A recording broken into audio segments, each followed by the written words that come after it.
Ahoj koncept pozývame na výstavu Juraja Hubinského s názvom Landscape Frotáž v kurátorskej koncepcii Emy Čabovej.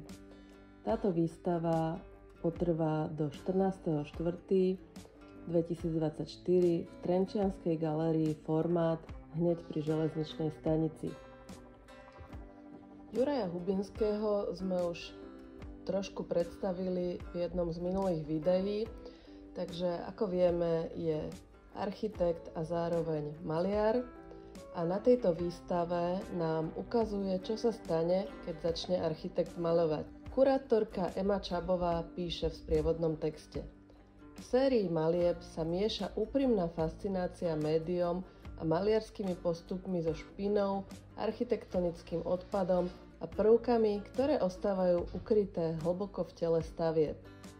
Juraj svojim maliarským prístupom architektúru vykostí, prvky si starostlivo vyberie a tie následne prenáša do média maľby. Na prvý pohľad pôsobia tieto veľkoformátové obrazy ako čisté abstrakcie, avšak pri pohľade zblízka môžeme vidieť nejaké známe alebo menej známe tvary, môžeme tušiť, že ide o plôt, tehly, nejaké ďalšie stavebné materiály a podobne. Juraj pracuje s tým, čím je bežne obklopený na stavbe, ale aj vo svojom maliarskom ateliéri a tieto dva svety prepája do jedného súvislého celku. Určite odporúčam navštíviť túto výstavu. Galéria Formát má veľmi zaujímavú dramaturgiu.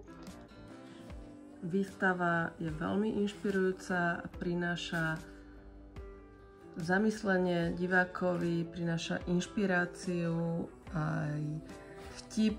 Je to vizuálny vtip na architektonickú tému. Je to aj vážne umenie na veľkom plátne.